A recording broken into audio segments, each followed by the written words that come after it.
नमस्कार. आज एक अनोखा विक्रम, एक वेगळा रिझल्ट, अंतिम रिझल्ट त्या प्लॉटचा आज आपण बघणार आहेत. त्याचे काही फोटोज व्हिडिओज आपण ग्रुपवर बघितलेले होते. तो पीक होता कांदा आणि तुम्हाला दिसत असेल मी आज कुठेतरी उभा आहे, तर ते वेगळं काही नाही, ती कांद्याची चाळ आहे किंवा त्या कांद्याच्या वाखारीमध्ये मी उभा आहे. आणि जिथं आपले इंडियाग्रोचे प्रॉडक्ट वापरून किती प्रॉडक्ट वापरले, रासायनिक किती वापरले, हे सगळ्या गोष्टी आपण प्रत्यक्ष शेतकऱ्यांना विचारणार आहोतच. आपण त्यांच्याकडे जाणार आहे आणि त्याचसोबत कांद्याची काढणी कधी झाली, त्याचा फोटो, यापासून सगळी इन्फॉर्मेशन आपल्याकडे अवेलेबल आहे. की इंडियाग्रोचे प्रॉडक्ट वापरल्यानंतर बरेच शेतकरी म्हणतात प्रॉडक्ट महाग आहेत, टिकत नाही, कांदा टिकल का? आज आपण 24 नोव्हेंबर 2025 या दिवशी आहे. आजची तारीख मी आवर्जून सांगतो.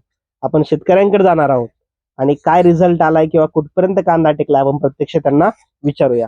या सर. नमस्कार साहेब. तुमचं नमस्कार. परत एकदा शेतकऱ्यांना ओळख करून द्या. तुमचं पूर्ण नाव? राजेंद्र बंडू चितळे. ओके. या अगोदर आपण कांद्याला हे प्रोडक्ट वापरलेले आहेत आणि तोच हा कांदा आहे जो मला वाटतं एप्रिल महिन्याच्या 7 तारखेला मी तुमच्याकडे आलो होतो. त्यावेळेस तुमचा कांद्याचं हार्वेस्टिंग चालू होतं. म्हणजे आज एप्रिल जर पूर्ण पकडला, एप्रिल, मे, जून, जुलै, ऑगस्ट, सप्टेंबर, ऑक्टोबर आणि नोव्हेंबर, आज जवळपास जर सगळं कॅल्क्युलेट केलं तर कांदा लागवणीपासून मला वाटतं 1 वर्ष पूर्ण झालं. तर तुम्ही किती एकर हे सगळं आपलं क्षेत्र होतं? 50 गुंठे. 50 गुंठे. आणि 50 गुंठ्यामध्ये जर सुरुवातीला ज्या दिवशी कांदा काढला त्या दिवशी जर विकला असता तर किती गोण्या भरल्या असत्या? 500च्या आसपास. आज तुम्ही काल कडा मार्केटला तुमचा कांदा आम्ही बघितला, तर कालचं मार्केट काय होतं ओव्हरऑल सगळं?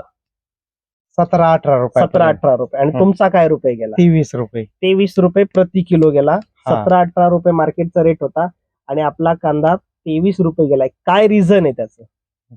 काय कारण आहे? कांद्याला असणारी चकाकी. आजही कांदा आज दाखवू शकता तुम्ही मला? आपण बघूया की आज इथे घमेला आपण आणलेलं आहे, वाकरीतच आहोत आपण. तर सर कसा आहे कांदा? घ्या तुमच्याकडे.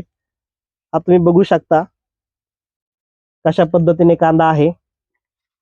अजूनही कांद्याची पत्ती जी म्हणतो आपण, ती पत्ती आजही तशीच आहे. साईज बघा, कलर बघा, हा तुम्हाला लक्षात येत असेल. अशा पद्धतीचं रिझल्ट आपले इंडियाग्रोचे प्रॉडक्ट अगदी टिकवण क्षमतेपर्यंत येत आहेत. तुम्हाला आता इथून पुढे काय सांगाल तुम्ही? शेतकऱ्यांना काय संदेश देणार आहे? इंडियाग्रोचे प्रॉडक्ट वापरले पाहिजे की नाही वापरले पाहिजे. तर 50 गुंठ्यासाठी तुम्ही रासायनिक किती खत वापरलं होतं? 2 गोण्या. कोणत्या? एक याची 10-26 आणि एक दुसरी अशी वापरली. म्हणजे 2 रासायनिक गोण्या फक्त. आणि बाकी काही कीटकनाशक याच्या त्याच्या फवारण्या काय नाही. म्हणजे कांद्याची सुरुवातीपासून रोगप्रतिकारक शक्ती चांगली असल्यामुळं बाकी कुठलीही फवारणी लागली नाही. आणि उत्पादनात काय झालं? दरवर्षीप्रमाणे ह्या उत्पादनात काय वाटलं तुम्हाला? उत्पादन चांगलं वाटलं. म्हणजे ही तुमची जी वखार दिसते आहे, हे वखार दरवर्षी तुम्ही कांदा करताय. दरवर्षी. ही वखार भरायची आणि काही शिल्लक राहायचं का? नाही, भरायची. फक्त भरायची. आणि चालू वर्षी काय झालं? चालू वर्षी 100 गोणी शिल्लक राहिली. म्हणजे ही पूर्ण वखार भरून 1.25 एकरामध्ये 100 गोण्या मला वाटतं भाच्यांच्या वखारी तुम्ही ठेवल्या होत्या. म्हणजे उत्पादनात जर आपण एकूण विचार केला तर आपले इंडियाग्रोचे प्रॉडक्ट स्वस्त आहेत का महाग आहेत? स्वस्त आहेत. ओव्हरऑल कॅल्क्युलेशन जर केलं. आज मला सांगा, तुमच्या आजूबाजूला पण कांद्याच्या वखारी आहेत, तर तिथं काय क्वालिटी कांद्याची? तिथं काय क्वालिटी? निम्मा बाहेर. आणि आपल्यात पण थोडंफार काहीतरी जाणवलं असेल ना?